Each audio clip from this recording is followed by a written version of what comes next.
Digitale Barrierefreiheit wird immer wichtiger, nicht nur wegen des Barrierefreiheitsstärkungsgesetzes, das ab Juni 2025 in Kraft tritt, sondern auch, um allen Menschen eine gleichberechtigte digitale Teilhabe zu ermöglichen. Untersuchungen zeigen jedoch, dass viele Webseiten noch nicht barrierefrei sind. In meiner Bachelorarbeit habe ich daher zwei Prüftools verglichen, den herkömmlichen Big BETV-Test und das neuere Tool EliPlan, um ihre Effektivität und Nutzerfreundlichkeit zu bewerten. Um den aktuellen Stand der digitalen Barrierefreiheit in Unternehmen zu verstehen, habe ich zunächst eine Umfrage durchgeführt. Danach habe ich eine Testwebsite mit gezielt eingebauten Barrieren programmiert und diese mit dem EliPlan-Tool getestet. Anschließend wurde ein Nutzertest mit Studierenden durchgeführt, bei dem mithilfe des User Experience Questionnaire Short die Usability und User Experience beider Prüftools verglichen wurde. Für die Umfrage habe ich einen Online-Fragebogen verschickt und die Antworten ausgewertet.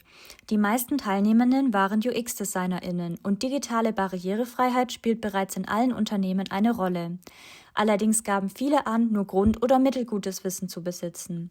Die größten Herausforderungen zur Umsetzung seien Zeitaufwand, fehlende Ressourcen und fehlendes Expertenwissen.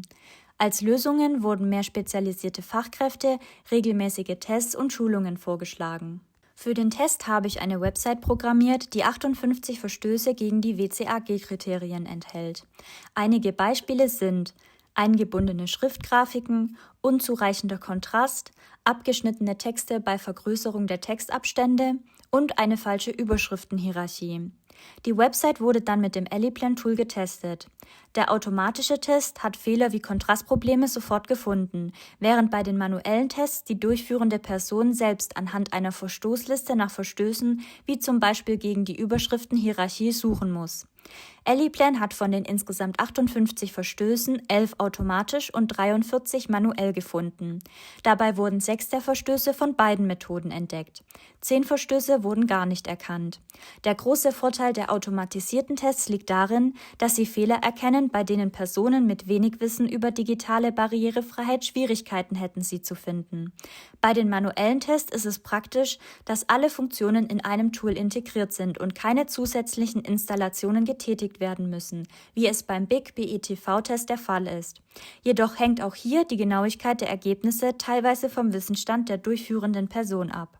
Der Nutzertest wurde mit 11 Studierenden durchgeführt, die Grundkenntnisse im Bereich digitale Barrierefreiheit besitzen. Diese haben die Testwebsite je 20 Minuten lang auf Verstöße mithilfe von EliPlan und dem BETV-Selbstbewertungstool, einem Online-Tool für den Big BETV-Test, untersucht.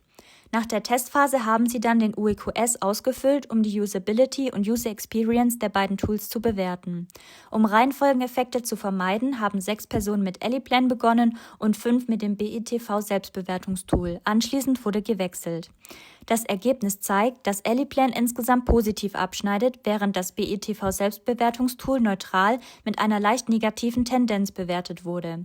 Besonders gut schnitt EliPlan in den Kategorien neuartig, effizient und einfach in der Anwendung ab. Beide Tools haben ihre eigenen Stärken und Schwächen. Während das BETV-Selbstbewertungstool eine detaillierte, aber zeitaufwendige Analyse ermöglicht, bietet EliPlan eine benutzerfreundlichere und effizientere Lösung, vor allem für weniger erfahrene Nutzer. Insbesondere die automatisierten Tests von EliPlan tragen zu einer schnelleren und effizienteren Fehlererkennung bei. Langfristig könnte die Weiterentwicklung von EliPlan, besonders durch eine Erweiterung der Automatisierung, die Umsetzung digitaler Barrierefreiheit für Unternehmen erleichtern und die Effizienz weiter steigern.